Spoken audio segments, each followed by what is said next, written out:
The Oklahoma Sooners lose another one.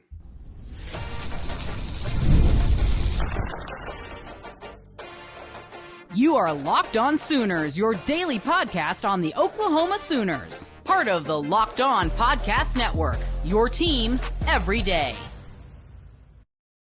What's up, Sooner Nation? Welcome to Locked On Sooners, and thank you for making Locked On Sooners your first listen every single day. Today's episode is brought to you by Gametime. Download the Gametime app, create an account, and use code LOCKEDONCollege for $20 off your first purchase over at Gametime. Shout out to all the everydayers that tune into Locked On Sooners. We're part of the Locked On Podcast Network, your team every day. He's Jay Smith. I'm John Williams. Jay, the Oklahoma Sooners lost another wide receiver to the transfer portal, this time Andrell Anthony. Yeah, a little bit of a shocker, in my opinion. I kind of thought that he would probably try to make his return, as he wasn't able to actually play most of the season. And I know that a lot of fans were in an uproar when they saw his workout videos against like the air. But I kind of want to remind everybody of something, John. Brent Venables talked about Andrell Anthony back before the bye week, before he even played against Missouri, and said that he'd been working out over the last couple of weeks, and that he was hoping that he'd get good enough to be able to get on the field. Well, the stuff that he was doing in those videos, kind of the same stuff that he was probably doing at practice. Not really contact, just out there moving around. But I'm going to be honest, I don't think he was ready to actually take a hit yet. It did not look like he was that comfortable. Now, he may be feeling better because he's went through, 5 procedures to clean up that knee? So in that case, he's gone through so many of them, John. I don't think that he was going to be ready to play like we hoped, but did it really matter this season? Because it's not like we were really throwing the ball anyway. Yeah, I don't think it would have mattered a whole lot. Now, I will say it would have made things a little bit better on offense, but you'd still have to have a quarterback that was willing to sling it. I mean, these guys weren't getting open at will and creating 5 to 10 yards of separation every time they were running routes. So you still had to have a quarterback willing to throw it into some contested situations, and you just didn't have that this year. As far as Andrell Anthony's injury situation, I'm never going to sit there and question a player as to whether or not he was well enough to play. Yeah. The player knows better than I do. The medical staff, a lot of people are going to scoff at this. The medical staff has a better understanding of whether or not that player is able to play and actually perform than I do. Yeah. So it's really easy, even with a medical background. I've been a nurse for 20 years in the ICU, critical care, surgical trauma, done it for 20 years. I'm not going to sit here behind a microphone, watching on TV, and try to diagnose or assess what a player is capable of from a video against air, as you mentioned, in a controlled situation, no pads, nobody really trying to guard him, playing defense, trying to tackle him, and determine whether or not a player is ready to play. Right. And me saying 6 procedures is hyperbole, just kind of exaggerating everything. But no, Brent Venables did say that he went through like a couple more procedures or whatnot. And so the expectation of him playing was very low anyway. And it's okay. So the wide receiver room now, John, has trickled down. You lose Andrell Anthony, Nick Anderson, Jalil Farouk, J.J. Hester. We're trickled down a lot. And I understand, Sooner Nation, you all are concerned about whether or not if we're going to even have wide receivers for the bowl game. We got plenty of them still, right? You still got Brennan Thompson, who should be a lot healthier than he was when he hurt his hip. What was that, against Alabama?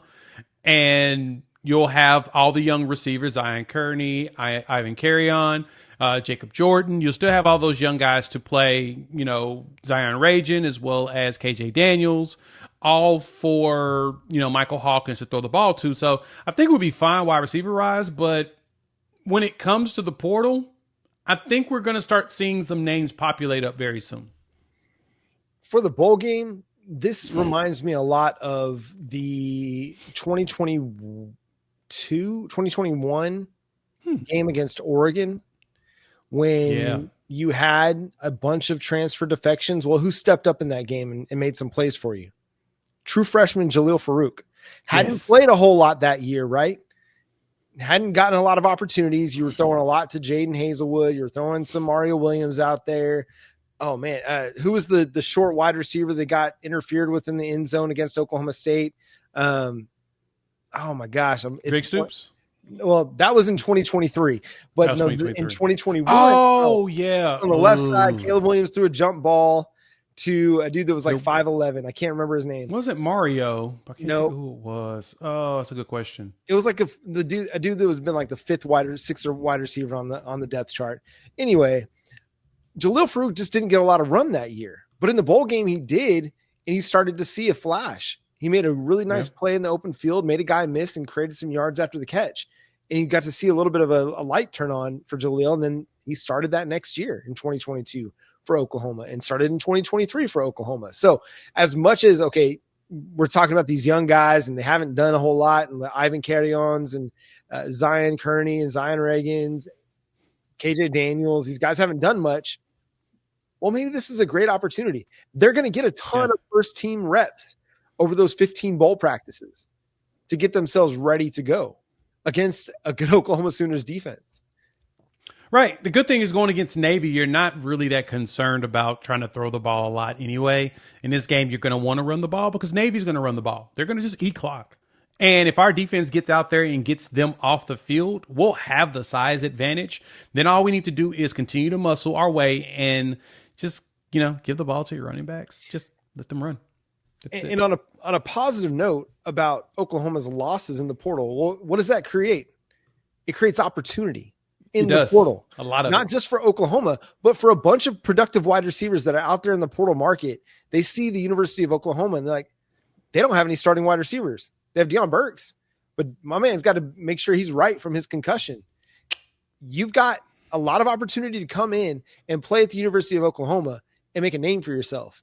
You're going to be like Gambit in Deadpool, where you're like, I'm about to make a game for myself right here. Yeah, exactly. That was a terrible Gambit impersonation. I don't have my Gambit down. But you've got an opportunity. And if you're a competitive player and you're looking for an opportunity to make a name for yourself, to potentially propel yourself to the second level or the next level to the NFL, even without a clear picture of what the quarterback situation is going to be like, what can you bank on at the University of Oklahoma? That more often than not, over the last 25 years, you have productive quarterback play that's going to create an opportunity for you as a wide receiver. And at some point, you may even see Jacoby Johnson out there playing some wide receiver, right? So you've got multiple options out there. So I think we'll be fine, especially going into this bowl game. I do expect us to run the ball a lot. I do expect Michael Hawkins to sling it some too, so he can get his arm warmed up and ready to go, because he's going to have himself a nice challenge in winter workouts as well as spring training. Yeah, we're going to have to bring in an additional quarterback to keep the competition going, because, we truly don't know who all is going to be in that room by the time we get to that point. So there's going to be competition ready, and I think Michael's going to be ready to live up to that challenge. And heck, he may prove us all wrong and say, nope, I'm winning the starting job going into next year. So I expect us to be active, very active in big wide receivers. We talked about some of them on the last show about the offers that we've given and who Emmett Jones and Brent Venables and this staff and Ben Arbuckle are going after as far as, wide receivers go. But keep in mind, if there's one market that's always robust with talent, it's wide receiver. And it's honestly the easiest one to bring transfers in and for them to immediately be impactful. Just look at Andrew Anthony was last year. He came in. We had no clue who our wide receivers was going to be in 2023. And John, Andrell became the number one at that point very fast. But you start to see Nick Anderson start to emerge behind him. Andrell gets hurt. Then it became Nick Anderson with Drake Stoops doing a lot. And then you saw Jaden Gibson show up. You're like, whoa, where did he come from? As a freshman, we were terrified in 2022. But 2023, I want him to be the star guy. Well, you're going to still have him next season too. The way it looks, if he brings his boy Reggie Virgil over, convinces him to go ahead and pull up, you'll have that. So that is something that's a lot easier to bring people in, get them to adapt quickly, and boom, to go. It's all really on the offensive coordinator and the play call. And I think Ben Arbuckle's system is built for the quarterback to have easy reads, the wide receivers to have easy routes, not too many complex route trees, but enough to where you get super creative. It's going to be fun. I am excited to see that we finally have ourselves back in the top 50 in offenses next season. Yeah, that's my expectation. And if it's not a top 50 offense, if it's not a top 30 offense, fire everybody. If it's not a top 50 offense, fire everybody. If it's not a top 30 offense, I'll be disappointed, because there you go. I like you need to get to that point. that is like Oklahoma. The goal for Oklahoma, you probably need to have a top 20 offense. That is the expectation and the standard that's been set before you for the last 25 years. If you're not getting to that point, it's a failure. 100% agree. 100%. 150% actually. We'll go with that. If you want to be a national title contender, go look at who are in the top 10 of offense and defensive just points per game. And you're going to see quite a few playoff teams in the top 10, top 20. So that's where you're headed. That's what you got to be, Oklahoma. Make it happen. Going to be quite a challenge for Oklahoma on the defensive side of the ball, replacing this guy.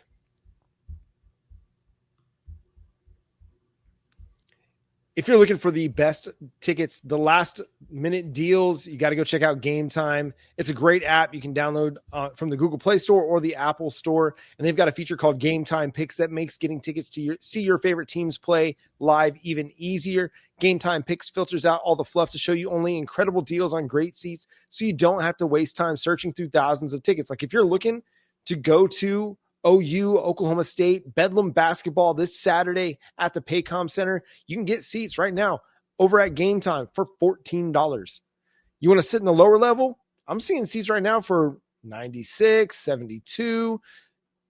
That's lower level, Paycom Center, the same place that the Oklahoma City Thunder play. You'll be right on top of the action.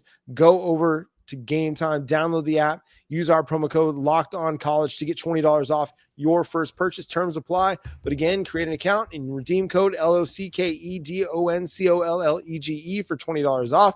Download Gametime today. What time is it? Game time.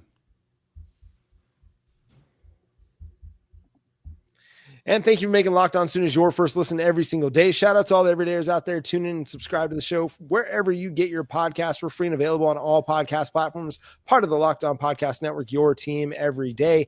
The Oklahoma Sooners are going to have a difficult time replacing Danny Stutsman, Jay. As much as we like the linebacker room, we like Kobe McKenzie, we like Kip Lewis, we like Lewis Carter and Samuel Omasigo and James Nesta and Tristan Haynes, not Tristan Haynes, Marcus James. We like these guys. They're going to be productive linebackers for Oklahoma. There's only one Danny Stutsman. Yeah. It's going to be tough, man. And we had the awards that came down the line. So you saw a bunch of big deals show up. SEC, all SEC first team. Danny Stutsman made it. One of the best linebackers in the country. I mean, CBS also had their All-American teams, and guess who also was on the first team? You guessed it, Danny Stutsman. And I actually think that he's probably going to make the AP All-American one. He's going to make the PFF All-American one. He was actually on the PFF All-American first team. He's going to be on the Athletics All-American. The dude's a first-team All-American. He is LB1, and he will be drafted first in the NFL draft in the first round as a linebacker. Because why? He's Danny flipping Stutsman. Everybody knows how good he is. He's just that freaking amazing. And you're right, John. It saddens me that Brent Venables and Zach Alley's going to have to figure out how to find another guy to be this type of leader. But I'm going to be honest. I think we've got it. I think we've got some that I think that the linebackers we have that will have to come in and be the next leader that Danny Stutsman was will not be the strong run stopper like Danny. But I think they'll be a little bit better of a pass type player. That's my guy, Kip Lewis. I mean, Kip out here with 2 pick sixes this season. He owns the state of Alabama, John. That is his territory. He staked his claim. He has planted his flag. Now, that may be a felony in Alabama. Is it Alabama or Ohio? It's Ohio. It's going to be a felony, but that's neither here nor there. Alabama understands that he can place that in their state because that is what he owns. So, Danny going into the draft, man, it's bittersweet. You want to see him go be amazing in the NFL, but it's so sad to see him have to go and have to find someone else to be that new heart and soul. So I guess we'll have to ask ourselves soon, who do we feel like will be that replacement? Well, you're going to see a lot of Kobe McKenzie. You're going to see a lot of Kip Lewis. Lewis Carter, I mean, he only played 95 snaps this year, but he finished as Pro Football Focus's 8th highest graded linebacker in the SEC. Now, Again, really, really small sample size. You can't really take a whole lot away from it, but still, they liked what they saw. Samuel Omasigo was 19th among linebackers in the SEC with his, 277 snaps. I think they started kind of getting the ground going, getting the laying the groundwork for Stutzman's departure by trying to get Kobe McKenzie playing more, Kip Lewis playing more. Those guys didn't play a ton as true freshmen. Jaren Cannon got more opportunities in 2022, but then you saw Kip Lewis start to emerge in 2023. You saw Kobe McKenzie start to emerge as well. And then this year, they both played a ton in those rotational roles. And it wouldn't surprise me to see Jaren Cannon get more opportunities and more snaps. In the SEC all-conference teams, over on the second team, one R. Mason Thomas. Boo, man, my man, R. Mason Thomas. Been pushing the R. Mason Thomas hype train, tooting that horn for years. Glad to finally see my man healthy and producing.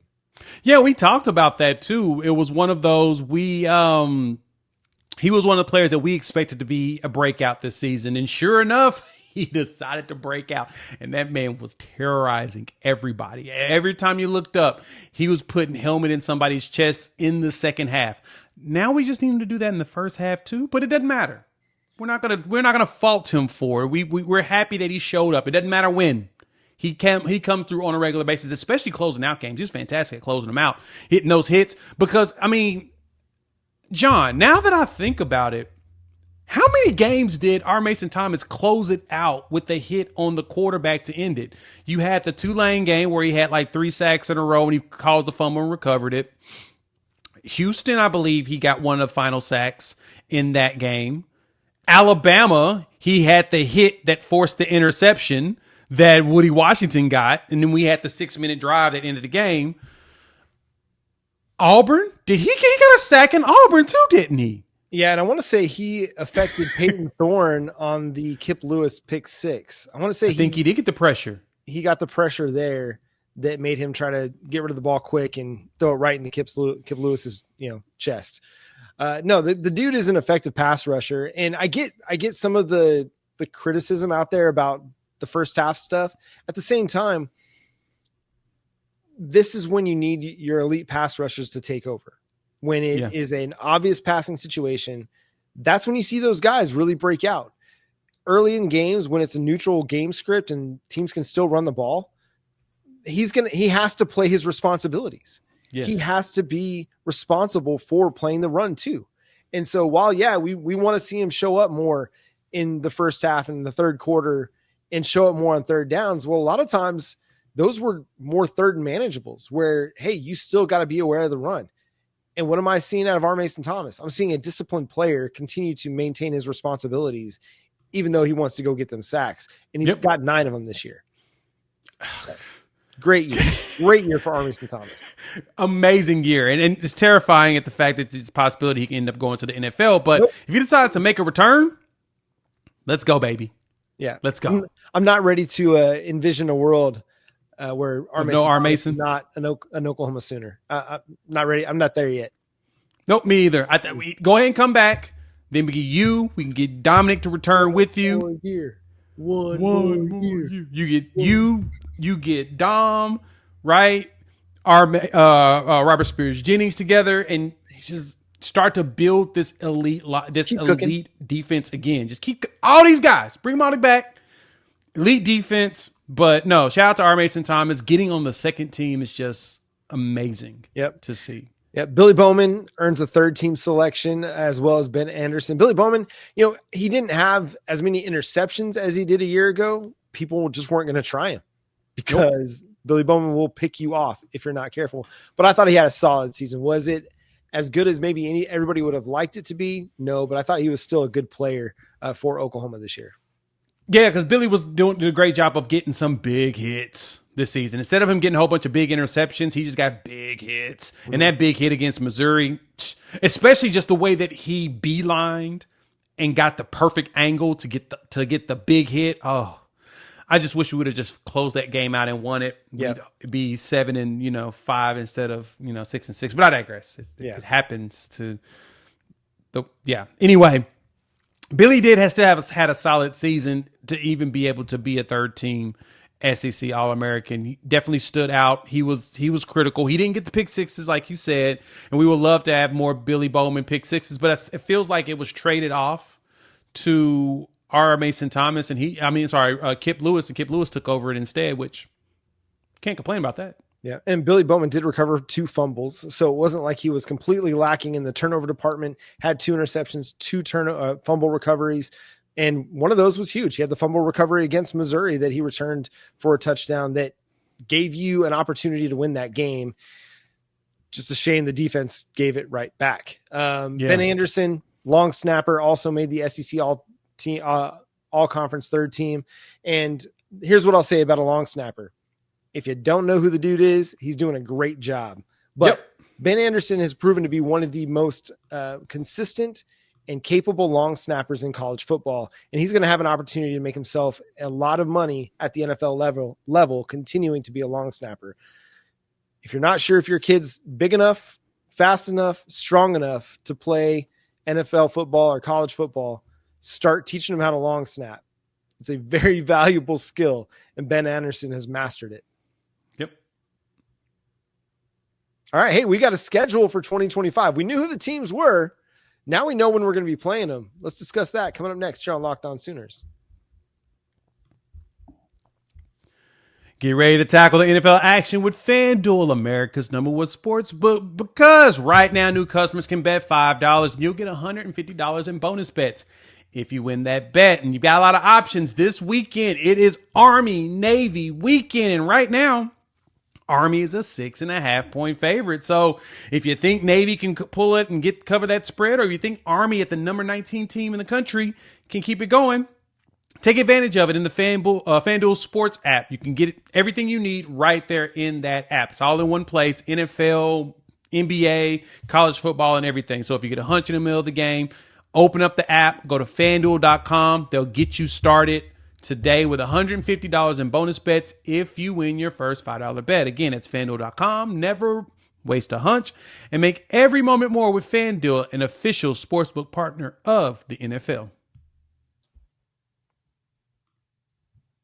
We got a schedule for 2025. We know when the Oklahoma Sooners will be playing their SEC foes. Now, they're playing all the same teams in SEC play that they played in 2024. Now we're just flipping the script. We're going to have Auburn come to Norman. We're going to have Ole Miss come to Norman. We're going to have Missouri come to Norman. Michigan come to Norman. LSU come to Norman. It's going to be a lot of really fun games. But, Jay, what's your biggest takeaway from the Oklahoma Sooners 2025 schedule? So, in a couple of ways, the SEC did not do Oklahoma any favors while also doing Oklahoma a solid. Let me explain what that means. This will be the second year in a row, because of the way that the calendar is set, that we'll have 2 bye weeks. Because we'll have 2 bye weeks, they have been placed in strategic areas. So we'll play the first 4 games of the season. We'll have a bye, which Auburn is actually before the bye week. Kind of fascinating. We travel to Temple. Auburn comes to Oklahoma. We get a bye. Kent State comes at the crib and hangs out. And then it's OU Texas, which is the second weekend in October this time. Not too bad, Can't complain about that, right? Well, this is when it gets tough. You go from Texas to traveling to South Carolina, at home against Ole Miss, and then traveling to Knoxville to play against Tennessee. So you've got 5 straight games, but then you get a bye week. Then after that bye week, you travel to Tuscaloosa and you host 2 straight home games of Missouri and LSU. I'm going to be honest, that middle stretch is going to be tough, but having that gap in between Alabama, it's actually a pretty good blessing for us, especially because Texas, before OU Texas, do you know where they have to travel to, John? The Swamp. So they played Florida in Florida the week before OU Texas. We get Kent State at the crib, but they got to travel to Florida. Texas fans are not happy about their schedule. On October 4. It's going to be still pretty humid on October 4. Yup! They got to travel out to Florida and play in the Swamp. Looking at their schedule, man, everybody they play against, if they go to SEC games, they either have like a bye week or like a cupcake the week before they play against Texas. And Texas is like, so we got to play all this gauntlet afterwards? I mean, technically it's still an easier schedule, but they've got some traveling this coming year. I look at this and I'm like, starting October 11 through November 29, what is that? Roughly 6 weeks? You play 9 weeks, 8 weeks, 8 weeks, 8 weeks, because you got a bye week in there. Yeah, but like Yeah. calendar wise, you're looking at 7 weeks. 7 weeks, yeah. So yeah. 7 weeks, 7 weeks ish, give or take a few days. In those 7 weeks, you play Texas, South Carolina, Ole Miss, Tennessee, Alabama, Missouri, LSU. Mm-hmm. No matter how you start the season, you could start the season 5-0, or 6-0, 5-0. 5-0. Yeah. All that matters is how you finish those 7 games. Yep. Those 7 games are going to tell the tale of your 2025 season. And if we go physical, like we did this past season, we talked about it. All we need is a top 50 offense. The defense, for the most part, returns majority of the talent with the young players that we know are ready to play. We can maintain a similar defense. Top 50 offense with Ben Arbuckle, we're golden. We'll be able to win games that we should have won last year. What's the game at home you're most looking forward to? The home game I'm looking forward to the most, Auburn. Okay. I'm ready for Auburn to come back. I like to continue to claim stake on the state of Alabama. I need R. Mason Thomas and Kip Lewis to go ahead and put that stake down and say, nope, we still own Alabama. Kidding and serious at the same time. But no, the other one that really jumps out to me, honestly, the most at home is going to be that Ole Miss game. That's going to be a fun game. Michigan too, but this schedule is really good. Let's just put it that way. It's really good. From an entertainment standpoint, it's really, really good. From you got to go win some games standpoint, it's really tough again. We knew it was going to be. We knew it was going to be tough. At the same time, Ole Miss doesn't look quite the same if Jackson Dart's in the NFL and Trey Harris is in the NFL and Walter Nolan's in the NFL and Princely Unmanmian is in the NFL, or Chris Harris Jr. are in the NFL. That's a different looking team. Now, they'll be portal hunting again. I know Garrett Nussmeier is already coming back, so LSU is going to be tough again. Missouri is going to look different without Brady Cook. I mean, if he comes back, is he eligible? I don't even remember if he's eligible anymore. Well, Brady Cook's done. Yeah, he's out. He's gone. So I think he's gone. Yeah.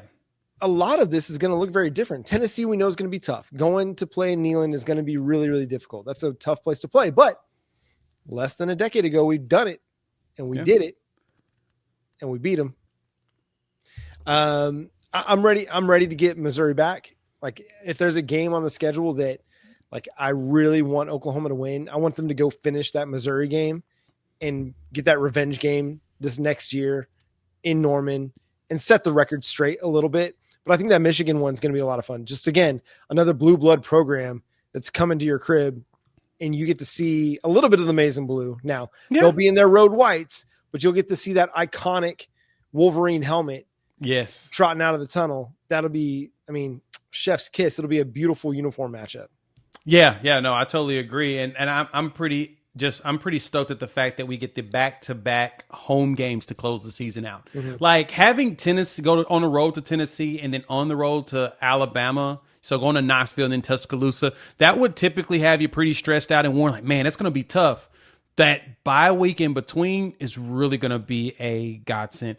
The Tennessee game is going to be really tough, mainly because it's going to be the last one of the 5 games straight of games, and you're going to be let's limp our way into just our body needs a rest for 1 full week because we don't have the cupcake in the middle. All of our games, if our cupcake is gone, it's Michigan this year instead. So with Kent State, with Temple, with Illinois State, we don't have the cupcake that I guess Illinois State's technically your cupcake, but we don't have a cupcake like we normally would have.